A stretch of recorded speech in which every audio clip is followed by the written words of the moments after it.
Will that work? So whatever's convenient for you is just like this little clip on now. Oh, I have no pocket. I can put it on my back. On my neck. I have no. I'm sorry. It's a dress with no pockets. So, but I can clip it to my neck. That's it. It's up to you. I don't really. Whatever works best for you. I'm sorry. Or just hold on to it. So, okay.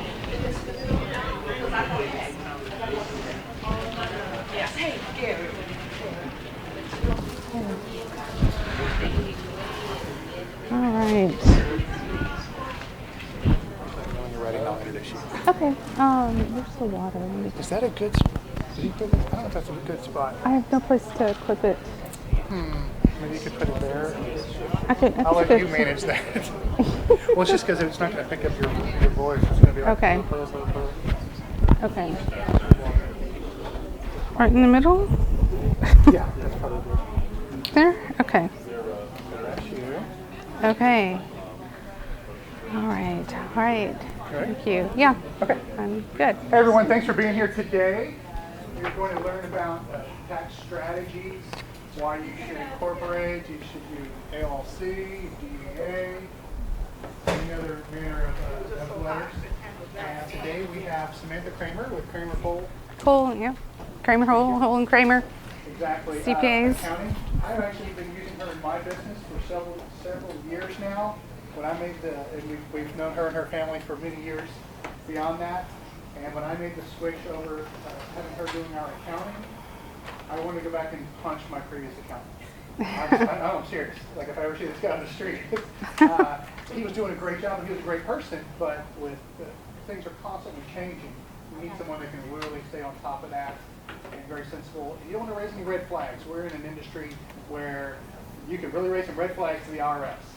So you want to be careful to thread the needle just properly there, and she's been able to help us do that for several years now. And there's a lot you can learn from her. So without further ado. All right. Thank you. Well, thank you for having me. Can y'all hear me okay? Yes. Okay. Just want to, I have questions. How many of y'all have been in business past 5 years, 10 years? So a couple years, are y'all new? So most of y'all are new to working as a real estate agent or broker in that line of business. So how many of you have started keeping track of your miles? Y'all are keeping, that is such a crucial thing to do when you're doing, preparing for your taxes. If you don't keep track of your miles, you're going to lose a lot of deductions that way. That's one of the key things that's very important to keep up with. And when you're doing that, you also want to document where you're going, who you're talking to. If you're showing a home, you need to document all of that. The IRS is getting very particular about miles. You can't just give them 10,000 miles or 20,000 miles. They want to know exactly where it is you're going and what you're doing. They're kind of frown on the recreation of that as well. So as much as you can keep track of that as you go along, it's really important. But so that's just one thing I just wanted to make sure that I mentioned to you about making sure you keep up with your miles. So are y'all all using a Schedule C or reporting your income? How do you report your income? Is it when you're filing your taxes? See, that's Schedule C. Don't know. So is this your first year to file? First month. Are kind of seasons. You can get your LLC set up. You have to have people that are working for you in order for it to really work well. But you want to have an LLC that gives you protection. It gives you liability protection. Do you guys have insurance? And kind of insurance for protection? So this might be something to consider, but an LLC will help you get that protection. And I know there's some particular things that the HAR requires when you're setting this up. It has to have your name in it, I believe. So there's certain areas with going to be able to help you with exactly. But if you get the LLC set up, then you're able to make some elections. Basically, there's a couple ways that you're taxed. One, if you don't do anything and you're just out there, you're selling homes and you're getting the commissions off the homes, that goes on your individual return, and you're able to take your deductions off of that. Your deductions are things like rent that you pay, or the Supra, any supplies that you make. So you get those deductions. In the end, you get a net income on that number, and that number goes on your individual return through your Schedule C, and you're taxed both income tax and self-employment tax on that, which is about 15%. So you get 15% just off the top on that, and then you also get the income tax. So depending on where you are in the tax brackets, you'll have additional taxes due. One way to cut down on those self-employment taxes is to get an LLC set up and to make an election to be taxed as an S corporation. So to be taxed as an S corporation, when you do that, you are able to, first of all, separate yourself, your operations, from your individual return. So it kind of gives you gives you some separation. When you do that, it allows you to to have a little more control on how much is subject to income tax or to the self-employment tax, and it kind of cleans things up.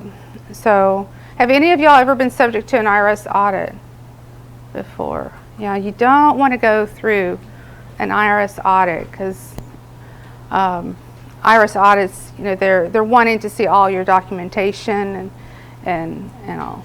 Did you say that you would get less tax if you are an LLC as opposed to just falling under your Social Security number? Yeah. So our question is, do you actually pay less tax as an LLC? So it's not just an LLC. That's kind of a step towards where you want to be.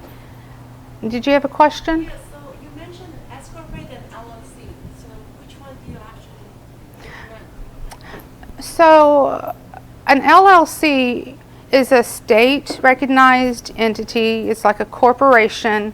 It's like a sole proprietor. But for federal purposes, if you don't do anything, you get an LLC, then you are considered just a sole proprietor if it's a sole member LLC. Sole member meaning one person owns that LLC. So the S corporation comes into play when you make an election and tell the federal government, say, I don't want to be a sole proprietor. I don't want to be a Schedule C anymore. I want to be taxed as a corporation. And I really don't want to be taxed as a corporation, but what I really want to do is I want to be taxed as an S corporation. So there's 2 steps to get to that. So when you get taxed as an S corporation, what happens is an S corporation is more of an informational return, because the reality is that it comes back to your individual return through a K-1 and then through wages. So that's a lot to take in. Yes, sir. Tough question, I'm afraid. Is it not the case that if you are an agent and you don't have a broker's license and you don't have any employees, can you still create an S corporation? And Yeah. is that allowed by TREC, the Texas Real Estate Commission? Well, that's a good question for TREC. Our in-house attorney last Tuesday told us that you couldn't do that. So that, again, is, I guess, if that's the case with TREC, then that's the case. The issue is, do you have people working for you? Yeah, employees, I think, is a critical thing. And that's Yeah. what I was hoping you would So maybe clarify. that's what you need to have, is you need to have an individual that has employees working for them. I think it's more than paying them that TREC doesn't like. Isn't that more the case with, and when they pay you? Question regarding employees working with, is there require certain hour requirements, also wage requirements in the creation of these employees? What are the minimum? The minimum? as long as it's, as long as you're paying a reasonable wage, I mean, it needs to be a reasonable, it needs to be a real job. It can't be somebody that's just pulled off, say I'm just doing this. It's got to be a reasonable But isn't there wage. So. a number, an amount that you don't have to claim? Say if you wanted to hire your kid to do some stuff or whatever, there's a certain number of hours Yeah. that you don't have to. Well, do you want the deduction? If you're paying your child to work for you, do you want the deduction? Because you're going to want to deduct that cost, right? And you can't pay them in pizza. There was a case recently where an individual was paying her children to file and to do things in the office. All she ever did was give them pizza. And she tried to write off the cost of the pizza for that. IRS didn't go for that. So These are good questions, and Yeah. we have our company set up where my wife and I were equal owners of the company, and we pay ourselves monthly. So we can pay ourselves a few $1,000s, as much as we wish. We choose to show that we're paying ourselves a reasonable but small amount. And if we need more, we're able to take draws from that. We can, and we have also employed my daughter at one point and some other different people at other points. But we made sure, say, Sam, if we lose her as a deduction, now is it how is it affecting my daughter, and how is it affecting our company's pocketbook? And, Right. This is an S corporation. Yes. yes. So you're doing S corporation is a yes. I mean, that's a great way to go, and that's how. As long as you have a reasonable salary, and what's that? I mean, that's the question. But you also have to have people working for you, and you have to have some admin. It can be a child. I mean, as long as they're doing actual work, they can't just be on there. Yes, ma'am. About state corporation. The state corporation have read a book before, and it says state corporation has maximized different ways to have the deductions. Yeah. There's a lot of deductions than other corporations. So, okay, so a corporation, Texas, I don't know, about 20 plus years ago, started the LLCs. And corporations have been around forever. A corporation can also make an election to be an S Corp. The reason you would not want to be a corporation is because it's very difficult to get money out of that corporation without being subject to tax. So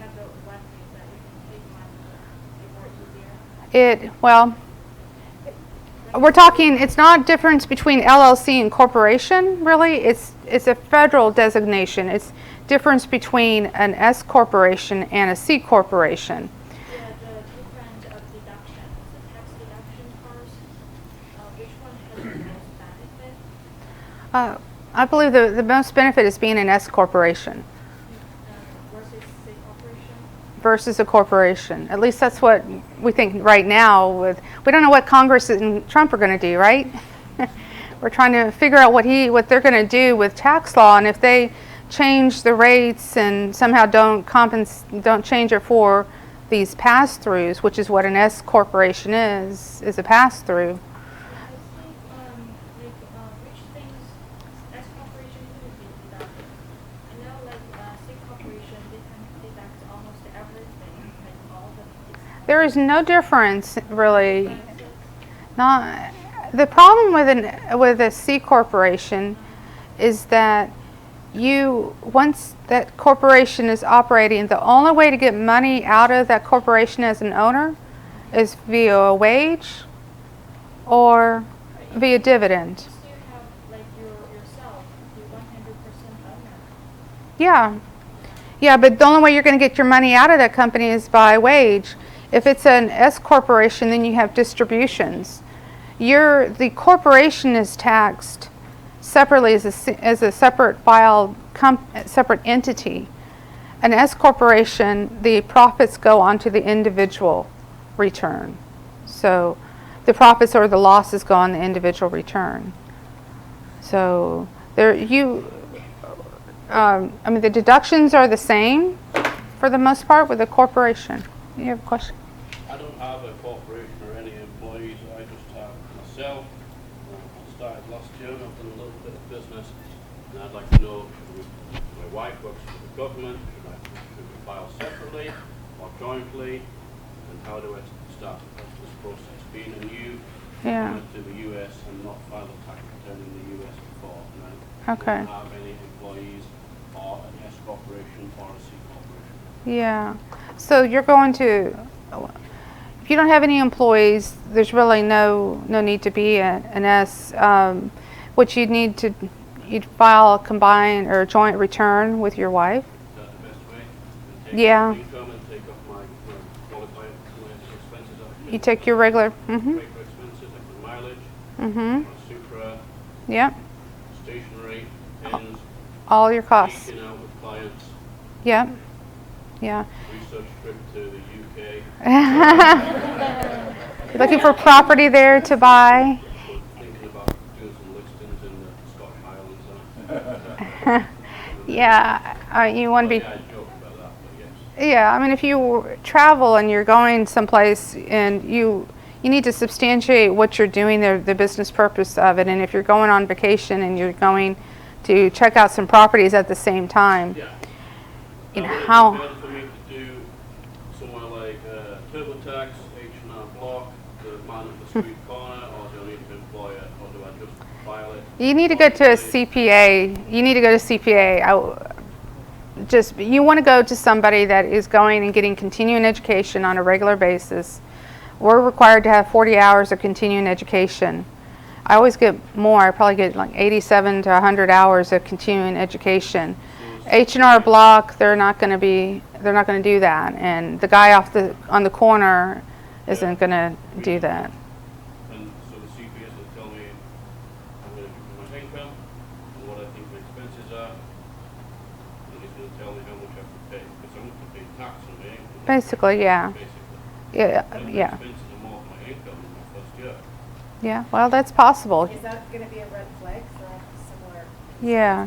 So it's okay 3 out of 5 years that you have losses. If you go more than that, then it could be considered a hobby, which, I mean, here you're going to training, you've paid a lot for training. That would be very difficult for them to say it's a hobby, but if you're really not actually working your business and they see that and yeah, you went through all these classes and spent all this money, then it could be considered a hobby, and you don't want that. And returns would get questioned. Yeah. I have a question. So I started last year and I incurred a lot of costs last year, but I didn't make any sales last year, but I did this year.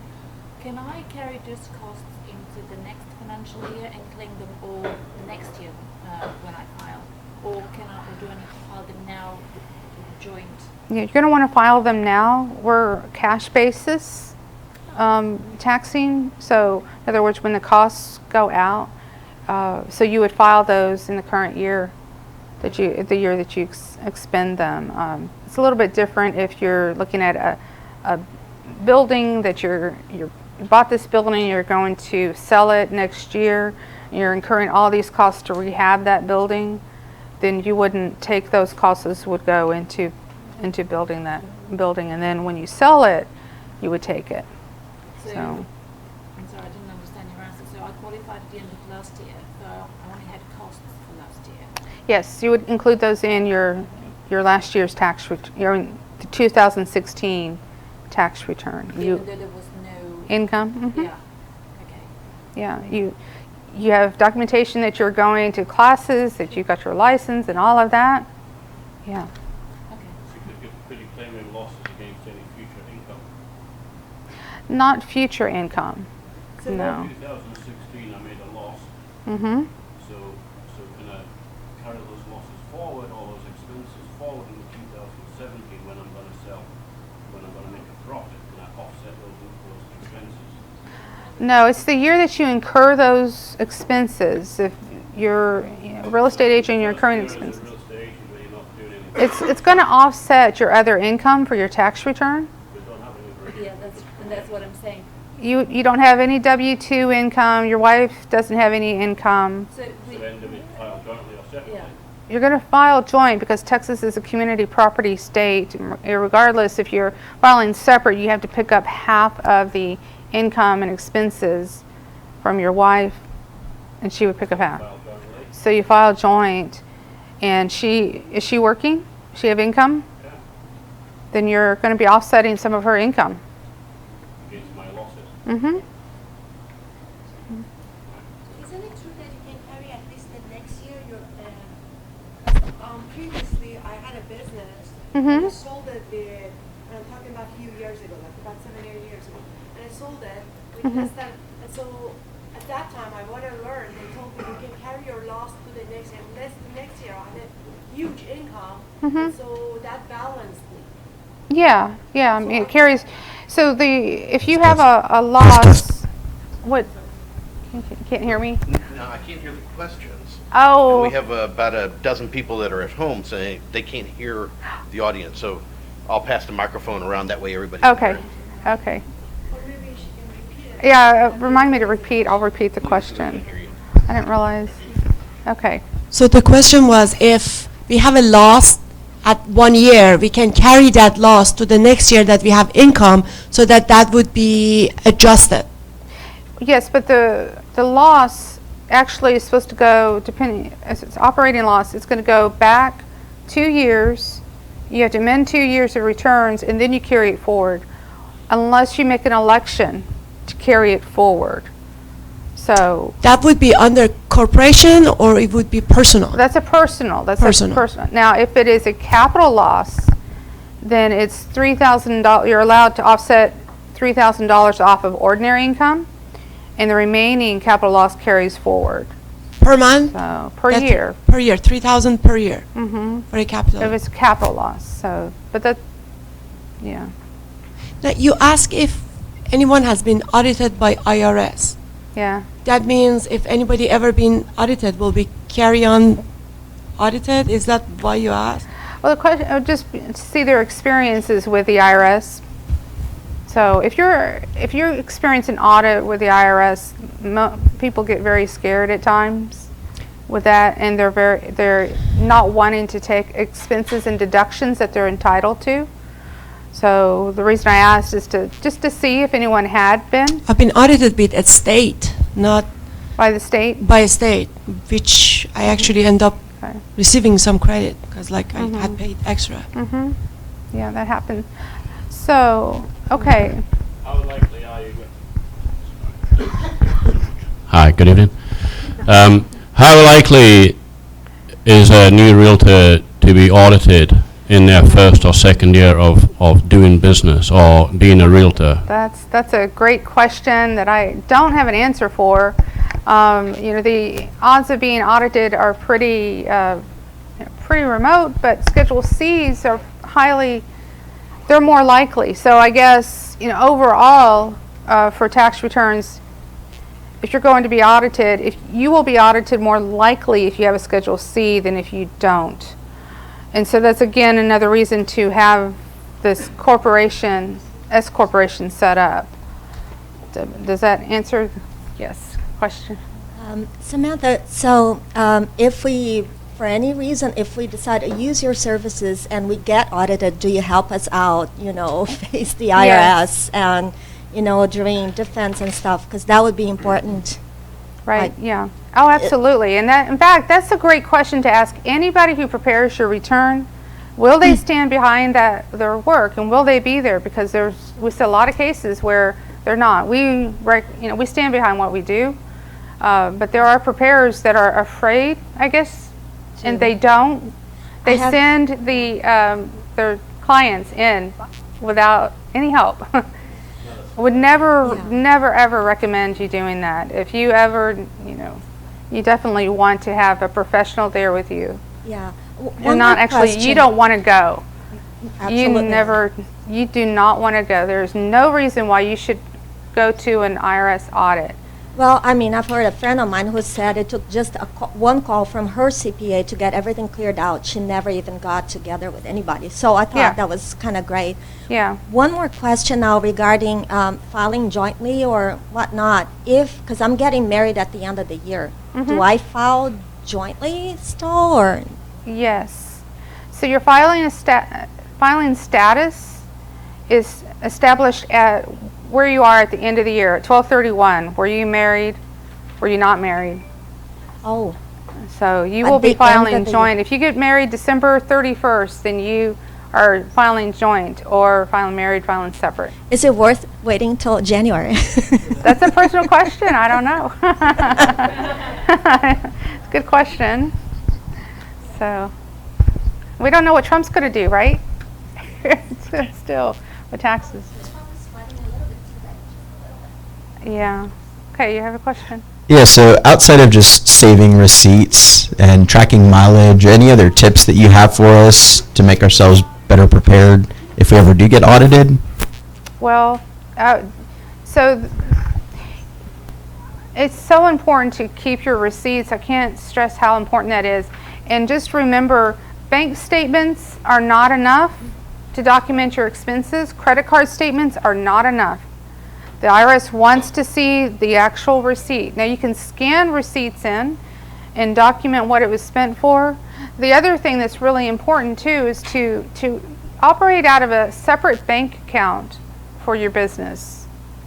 So you want a separate bank account, you want a separate credit card. These two things are not for personal use. So if you need money, then you just take that money out of the bank account and write it directly to you, call it a draw. But don't ever mix personal with business. Why don't you want to do that?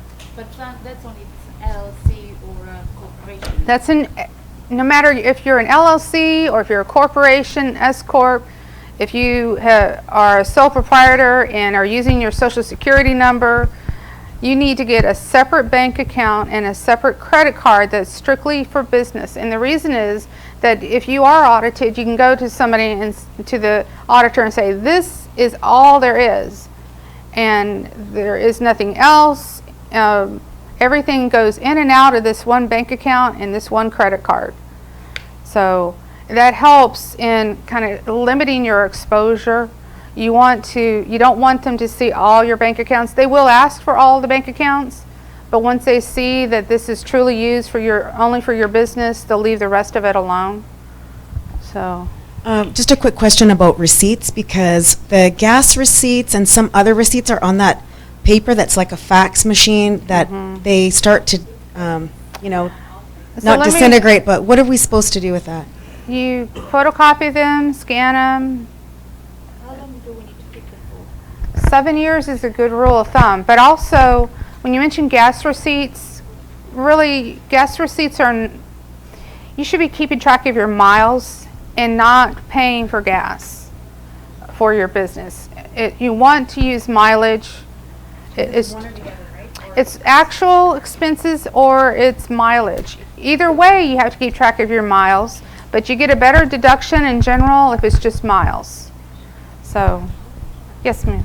I guess I had the similar question when I first started. I had another job, and my actual accountant, he told me that I would have actually had to pay my pay taxes or pay. I wouldn't have gotten a refund if I hadn't been working because I had, spent so much money. But this is a question that I wanted to know: is there a certain time, I guess if you're making a lot of money, should you just do it every quarter, or like For if you estimated get tax? up to should you just, or is it like an amount, like if I'm getting $10,000 in this amount for commission, should I do a tax now? Yeah, so or what's a just good wait? rule of thumb on how to pay in your taxes? We always get that question. How much should I send in, and do I really need to make estimated tax payments? Or the other response is, oh, I didn't know I needed to do that. And why do I have this big bill at the end of the year, or April 15th or 18th as it is this year? So, a rule of thumb is about 20 to 30% of your net is a good number to set aside for taxes. And then you remit or you send that in to the government quarterly. So that would be April 15th, June 15th, September 15th, and then January 15th. So you get a little extra month at the end of the year.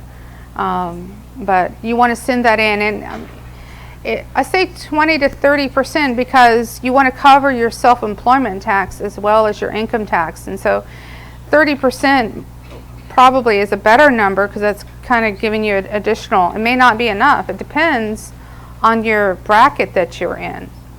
So if your husband or wife puts you up into the 25% bracket and you want to make sure that you're paying 25% plus the 15, so we're looking at 40% there, and that's your net. So if you're actually in the 15% bracket and it's going to take you a little bit to get into the 25, then you're okay. So with a 30% amount, so it's really, estimating that is kind of tough, right?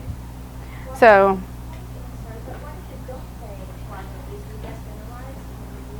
Yes.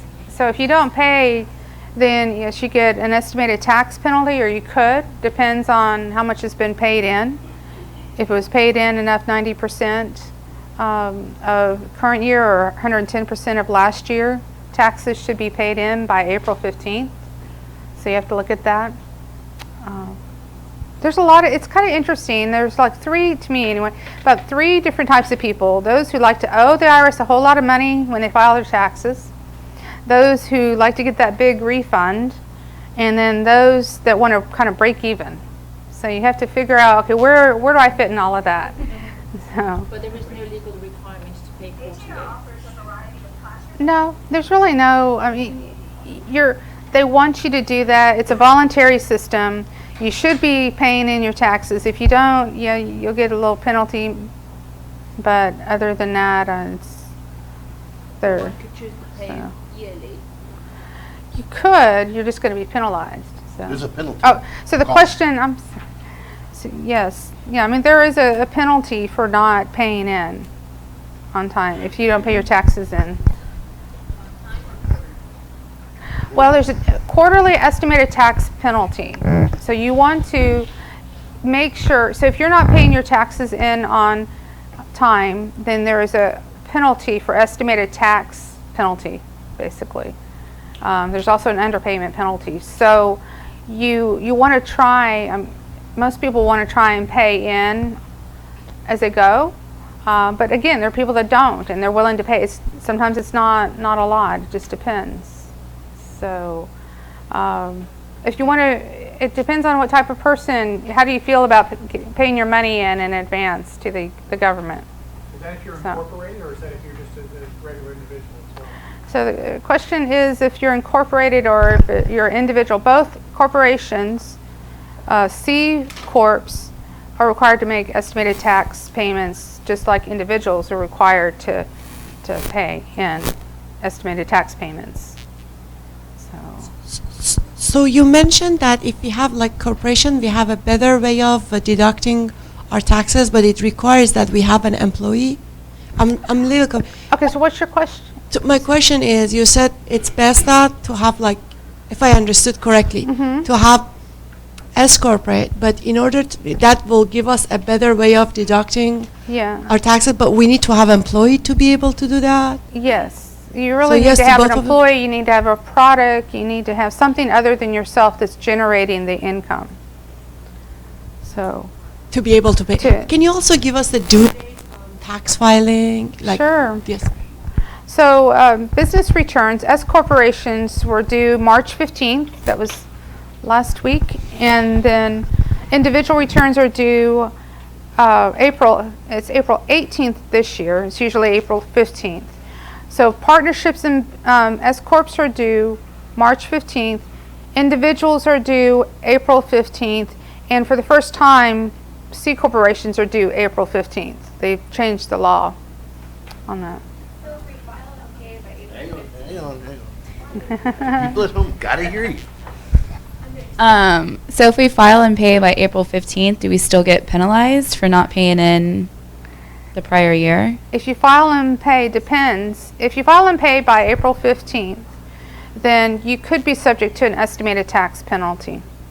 Could be. What's the rule? It depends on if you've paid in enough in tax, enough to get you at 90% of current year's tax that was due or 110% of last year.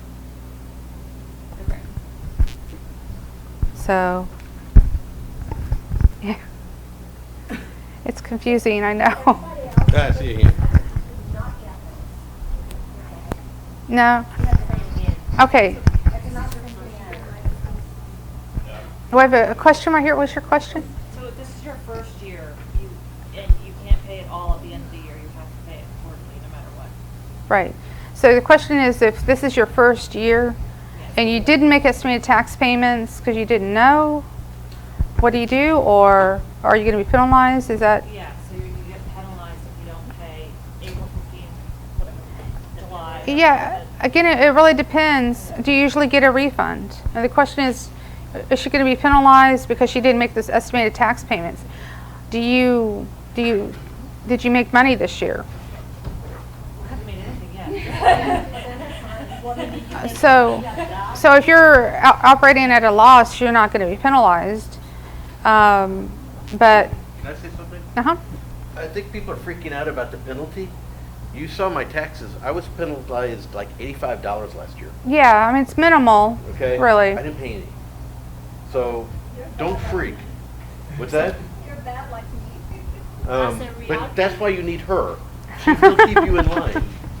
She will tell you what you need by these quarterlies. Yeah, And I mean, you I'll be don't glad to wanna help. overdo it, but you don't want to underdo it too, and that's again why you need a CPA. Yeah, you need a CPA that is experienced in doing tax preparation. Don't get your brother-in-law or your sister-in-law who's a corporate CPA. Same thing by real estate. And You don't get your brother-in-law just because they got a license. You get somebody yeah, professional. you get somebody who does this on a regular basis, that studies the law, that goes to continuing education, and is experienced with it. So. As a realtor, we are forced to do it quarterly? Well, as a self-employed individual in Schedule C, you are required to make estimated tax payments unless the spouse withholds enough to cover your tax too, which can happen.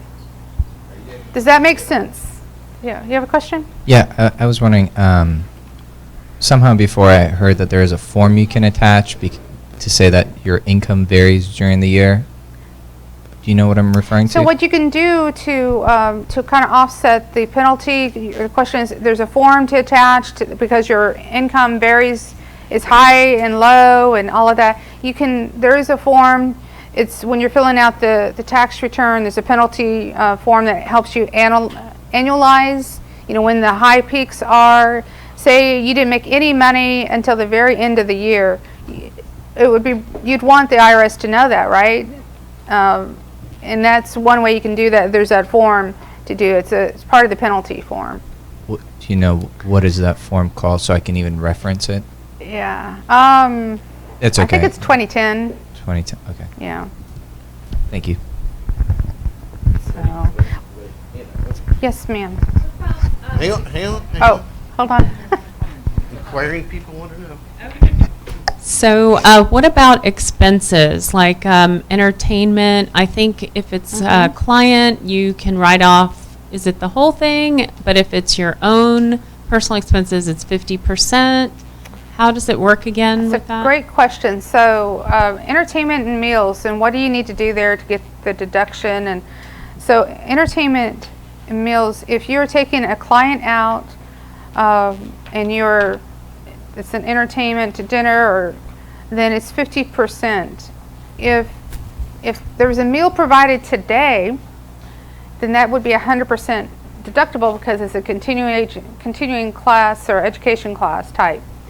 So if you're bringing your staff in for training, then that would be a deductible meeting type. You're not entertaining them. Exactly. How about open house? You bring How about catering an open house? An open house, yeah, you got to have that mind. So, yeah, I mean that's a good question. I mean the open house, that's really kind of I think that's a gray area. I think that would be more of an entertainment or marketing. And yeah, maybe consider it more marketing than than just, yes. I have a question to differentiate between meals and marketing. On a monthly basis, I take 10 to 12 clients out for dinner. Do I classify this as marketing because those are not secure clients yet? Yeah. If I put it on meals, 50%, but if I put it on marketing, I would it's 100%. say that's going to be more just meals, Even though, entertainment. okay. So, yeah. But If you, presumably buying a gift for like presumably buying a gift, even if it's like Easter eggs as Easter is coming up, and you give it to a client, that's marketing.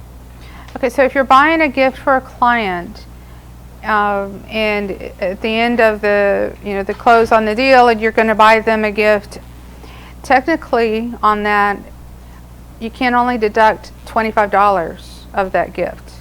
The rest of it you're not supposed to deduct.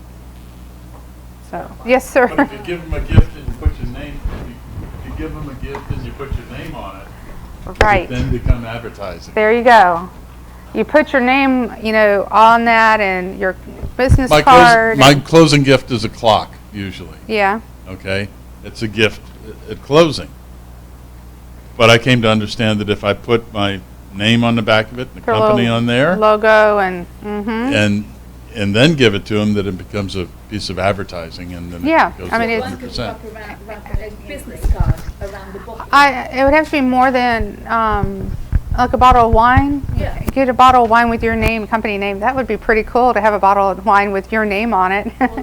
You could get personal label, yeah, and it's part of advertising. I would think that would be advertising there, so marketing. If you eat with a client that is already buying something for you, is that marketing or is that?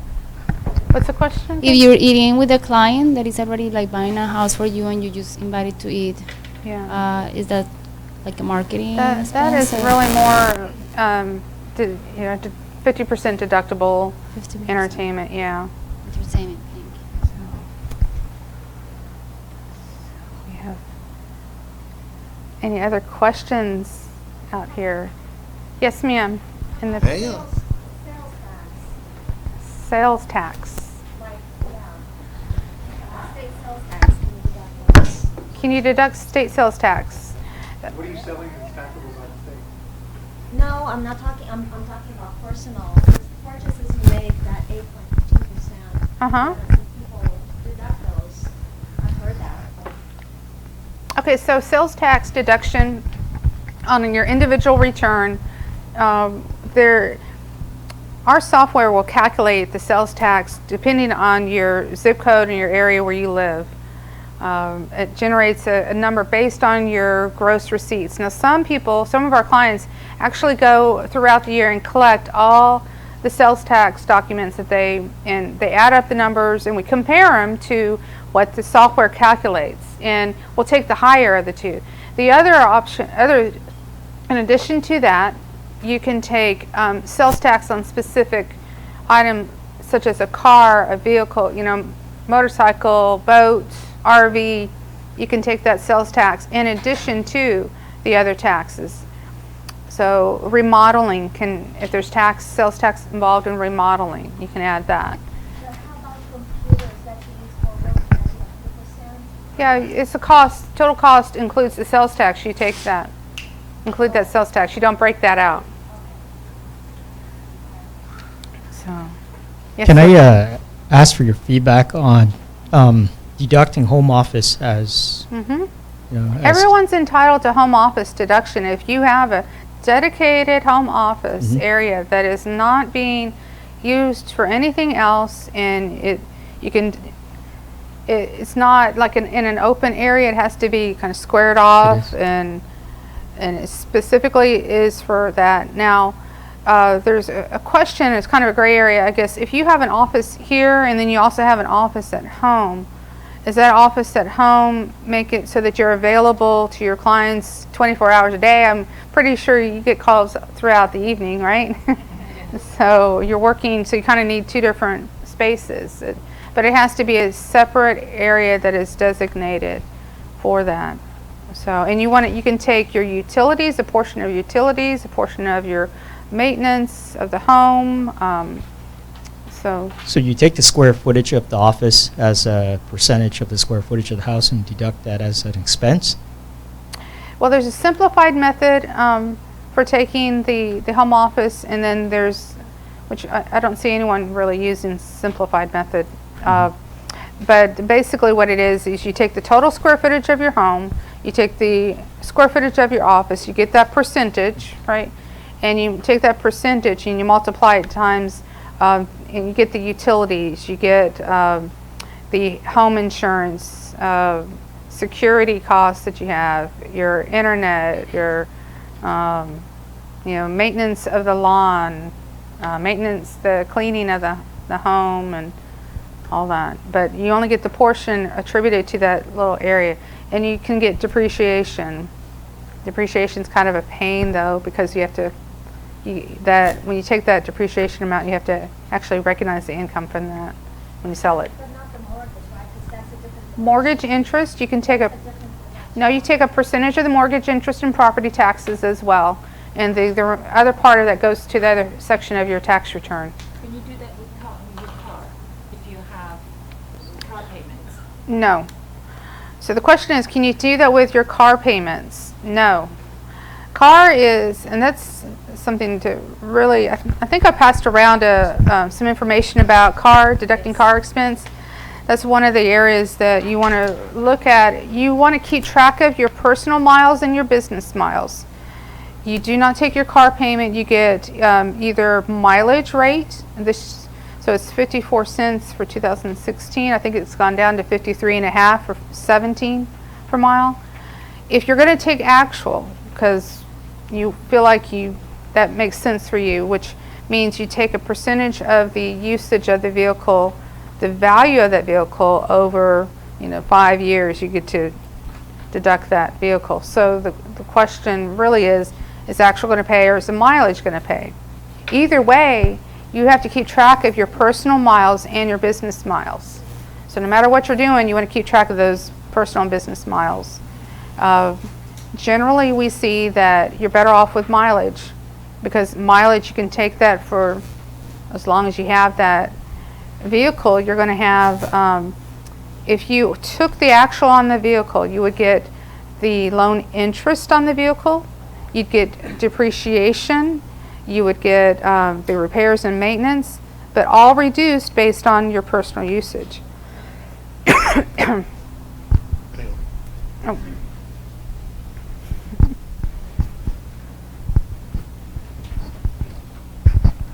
So speaking about, what were you just talking about? About Sorry. the vehicle and actual versus standard mileage rate. Oh, but then you said interest. So that reminded me, credit card interest. Can you take that and deduct it? Well, it really depends. If you have this credit card that you, sorry,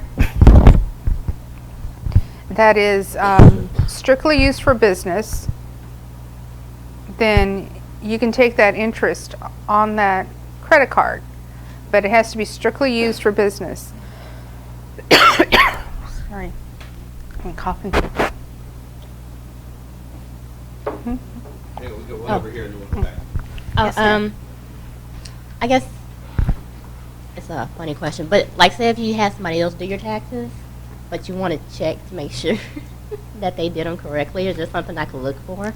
Like if they put like a Schedule C or in there or something? Or My goodness. So recently we help people with IRS problems, and that is if they have an IRS audit and their preparer doesn't want to help them, they come to us. One of the things that we've seen recently, in fact this morning I had someone come in the office, I was telling Jason, came in and he's not sure the last time he filed his taxes. He thinks it's 2010 maybe, and a really great attorney that we know helped him with that, but the attorney doesn't do tax returns, and so we're going to get him caught up, and we do that kind of thing. It's not it's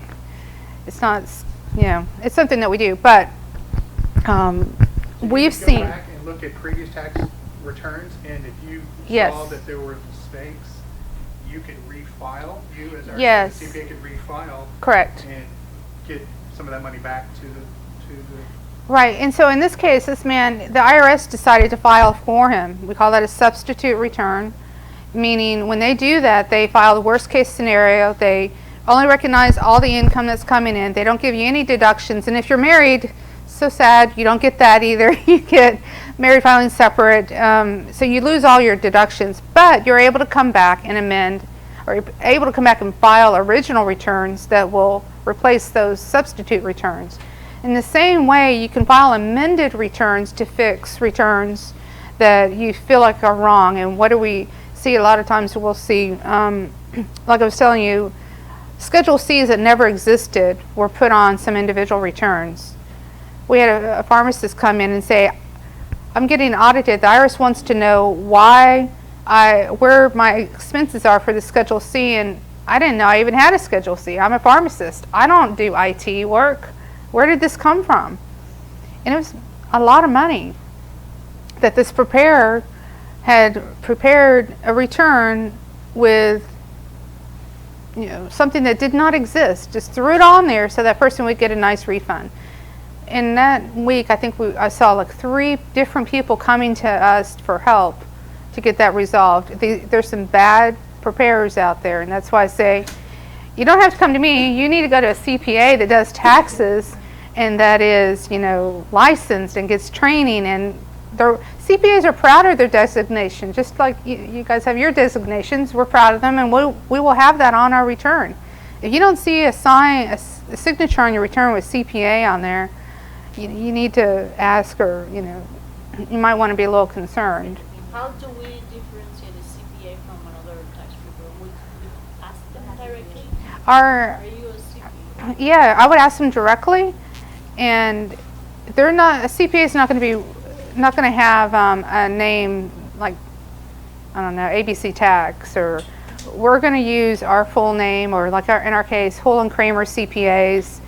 We're required to use CPA in our name with the IRS. With the state board. So, you have a question? Yes, I have 2 follow-up questions regarding the deduction of home office. Number 1, I have an office here and I use my home office quite extensively. I don't want to raise flag. You recommend that I see more benefits in taking the home office deduction than having my office here. You recommend closing the office here? I would close the office here. Okay. Yeah.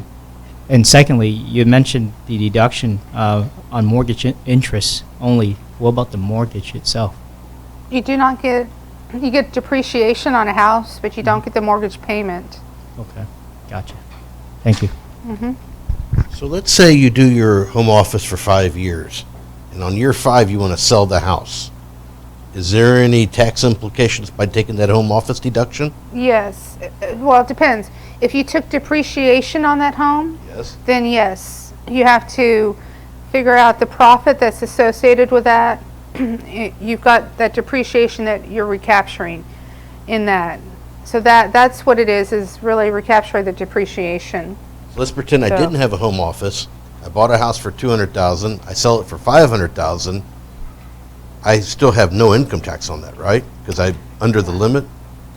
So, yeah, it depends, though. How long were you in the house? Over 5 years. Okay, yeah, then you're good. So you have to live in the house 2 out of the last 5 years to not have to, include the income and profit on a house. Or there's a $250,000 per person thing you have to consider. $250,000 you're able to exclude. So if you're in that house 2 out of 5 years and you sold the home and you made a profit of $700,000 and you're not married, then you've got $550,000 you have to recognize of income. Does that make sense? There's a $250,000 cap on what you can exclude on Is that sale of new? a personal. I never heard that one before. And is there a $1,500 maximum? Is there a $1,500 maximum on your home office? That's what I had heard. There's a recent thing that came up that's $1,500. No. No. No. Mm-mm. Let's go back to my question on the profit on your house. Yes. Is that cap gains or is that income? That's capital gains, which It should be less than income, right? What do you mean by you Income. mean like the proceeds? Yeah. Yeah, it's capital gains. So your house cost $1 million. You sold it for 500,000. You have a loss, right? You can't take that loss.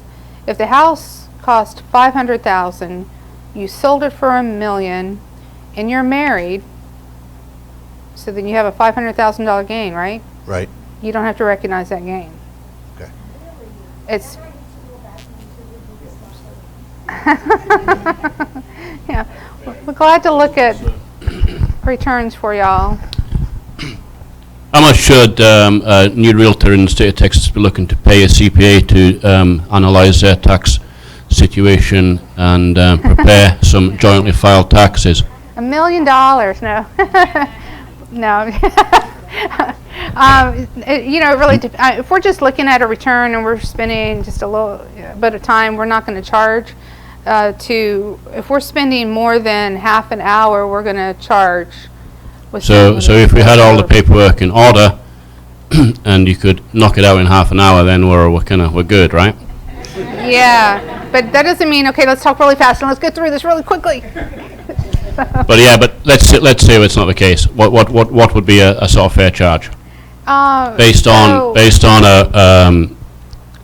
the partner works and the other partner's a realtor. So we've got an income coming in and we've got a self-employed realtor situation with no employees, no LLC, just 2 people. So so it depends on how you put your information together. If it takes more time because you're bringing in a box of receipts and we're having to put it all together, we try to take up that box and give it to a staff that's paid at lower rates to do it.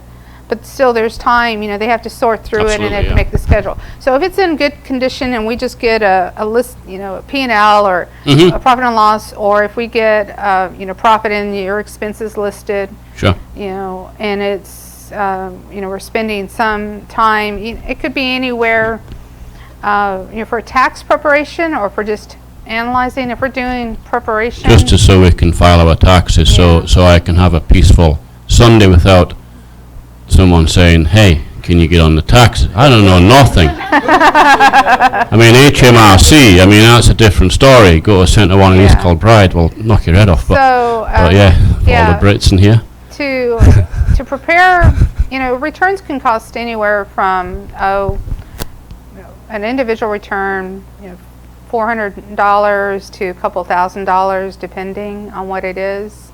If there's a lot of rental properties, if there's a lot of things going in. They have a lot of stock investments and things. So it just really depends. It's hard to say. If we're doing like a partnership return and we're doing an individual, and it could be a couple thousand.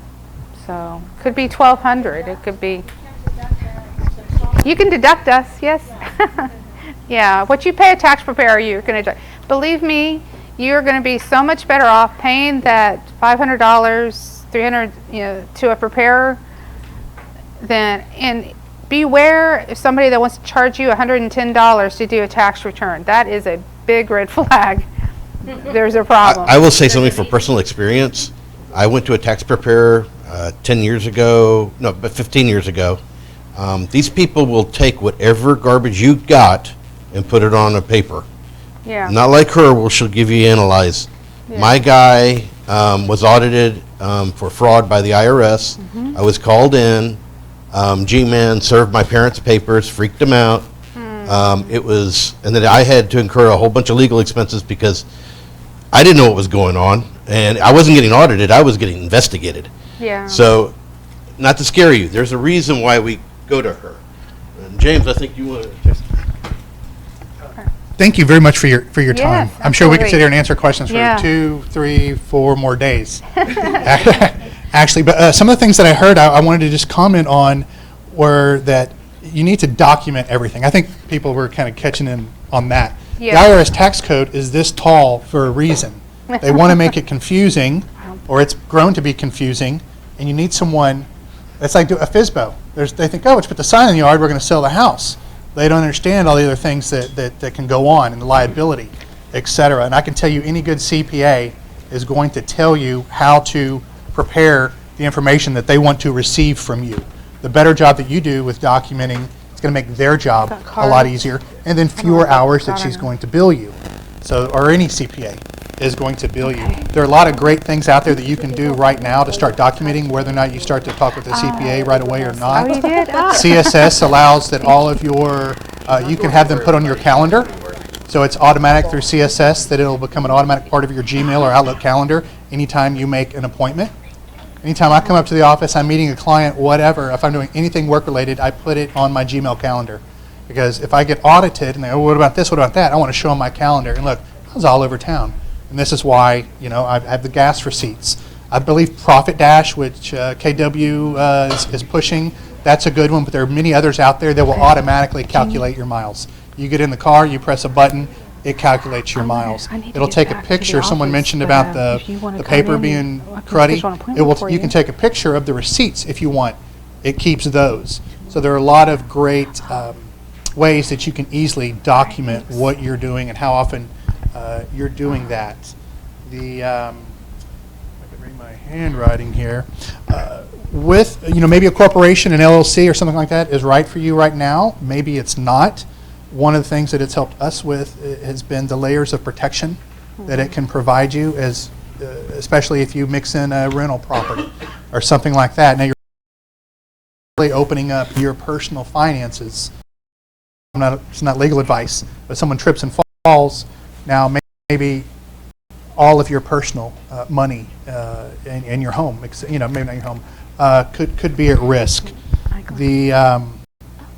I've been fortunate enough in my 14 years in business not to have been audited, but we're in a highly audited profession. And so each year I've tried to up my game, and the IRS will change things up. Not that they're trying to be sneaky, but they want to get as much money to to run the government for us as they can. So if it's something you don't think you're ready for right now, at least look into it, ask some more questions, and you may be surprised. I remember when I had one of my first great years, right? Oh man, I'm rolling in the dough. And then you get the tax bill. And maybe some of you have gone through this, and maybe some of you haven't. I hope you don't. But then you look at, or I hope you do. I hope you have a great year, and you're like, oh wow. But oh, okay. Well, I kind of spent that money, and then you spend the next year making up for that, and it's a vicious cycle. So get on get on that train as early as you can, and really that's it. I just want to thank Sam again for being here. She has plenty of. Thank you. My pleasure. She has plenty of business cards, yes. And I want to thank the Education Committee for having her out. Yeah, thank you. Thanks a lot, guys. Thank you very much.